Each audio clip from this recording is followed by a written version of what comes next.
civil wars among countries. So these civil wars, whether it's inside the country or intra-country civil war. Now, leading to that, in the 2000, this was at the peak of all these developments, we had a situation where China introduced what we call the Forum on China-Africa Cooperation, the FOCA. Within that same period, if you can imagine, the entire continent of Africa was branded as a hopeless continent in some quarters of our world. That was also when China initiated the FOCA in 2000. And we all know that if you track all the development initiatives that has happened between Africa and China, the Forum on China-Africa Cooperation has been a key element of these initiatives. And so for us as a continent, and for me as a young person, I'm inspired by that kind of initiative. And that is why I believe that the BRI, also pioneered by China, of course, rallied all global countries to be a part of it, is a very key vision. Now, even to buttress this point, as a continent of Africa, in January 2015, the entire continent of Africa adopted what we call the Agenda 2063. This agenda is meant to help us shape the future of the continent for the next 60 years. That as a continent, as a people, what do we aspire to achieve? What do we aspire to gain?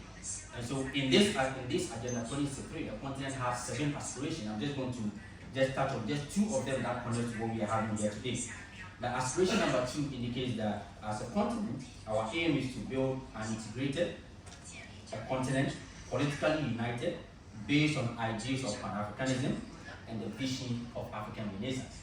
And that has a goal. And the goal number 2 states that we want to build world-class infrastructure crossings across Africa, improving connectivity through newer, bolder initiatives to link the continent by rail, road, sea, and air, and developing regional and continental power pools as well as ICT.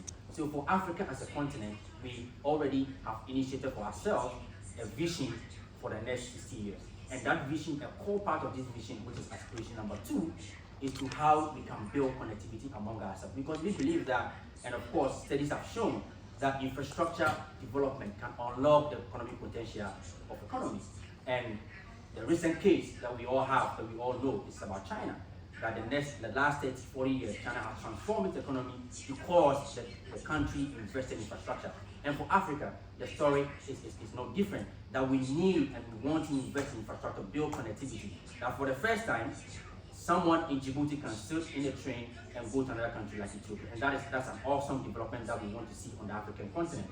Now for me as a young person, I'm actually inspired. I believe that represented here as a young person from Africa, this story will go a long way to share what it means for us as a young person in Africa.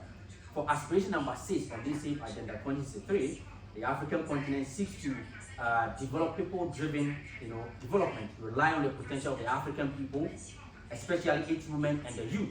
And it has a goal which says that we need to engage and empower the young people and children, where we can create opportunities for the youth to be self-realization and to contribute to the economic transformation of the continent of Africa. And I believe this can also be the case for the BRI, because when you look at the BRI, this is an intergenerational global vision. That means that we have to be strategic about how we're going to engage the next generation about the programs and the activities of the BRI.